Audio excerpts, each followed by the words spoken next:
Verse 24. Now I'm going to put emphasis on the personal pronoun I. For I will take you from the nations. I will gather you from the lands. And I will bring you into your own land. Verse 25. Then I will sprinkle clean water on you, and you will be clean. And I will cleanse you from all your filthiness and from all your idols. Moreover, I will give you a new heart, and I will put a new spirit within you. And I will remove the heart of stone from your flesh, and I will give you a heart of flesh. And I will put my spirit within you, and I will cause you to walk in my statutes, and you will be careful to observe my ordinances. Do you recognize the pattern there? Salvation is all about the work of God, demonstrating the glory of God. And that is why men such as ourselves should guard it so severely and preach it so carefully. Because it's all about God and His name. That His name be great among the nations. Hallowed be Thy name. Thy kingdom come. Thy will be done. It's all about God. When you no longer have regeneration in preaching, you have nothing. Nothing. He says, for I will gather you from the nations. What? Separation. Separation. I will take you out of there. And I will do it with a strong hand. If there is no work of separation in your life recognizable at any point in time, you're lost. You say, oh, Brother Paul, if I say that, they'll kill me. Then die! I'll lose my... Then lose your home! It'll cost me. Then make the payment.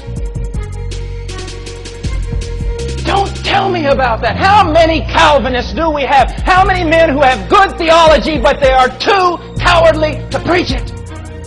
Because it'll get me in trouble. What do you expect it to do?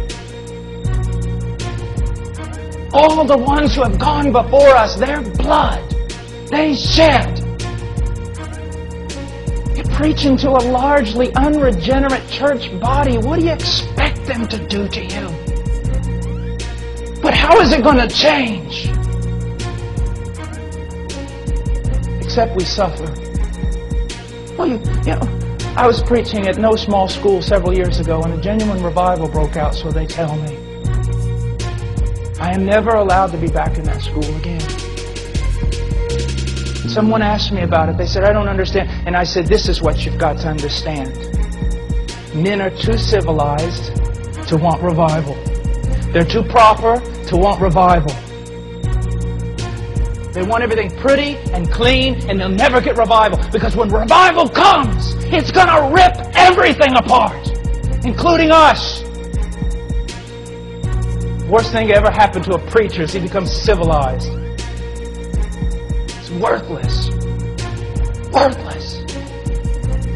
One thing I noticed about Leonard Ravenhill, and I'd take a Leonard Ravenhill over 20 dead Calvinists. One thing I noticed about Leonard Ravenhill, he was dangerous. He was dangerous. We ought to be men of love, men with towels, men who weep, men who serve, but we ought to be dangerous about truth. Do you really expect to get out of this unscathed?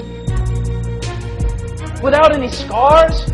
You expect? Just read Howell Harris, Daniel Rowlands, Whitfield, the two Wesley boys, even Edwards himself. Look what it costs. And it's the same thing in their day that it is in ours. Do you see that? What was going on? I'll tell you what was going on. You've been baptized as an infant, you're in the church. Even though you're unregenerate, you're in the church. You're in the church. You got in. Why? Because you went through some man-made superstitious thing. Southern Baptists are no different. It's just we don't have infant baptism. We have that silly superstitious prayer at the end of a Roman road that sent more people to hell than every brothel in this country.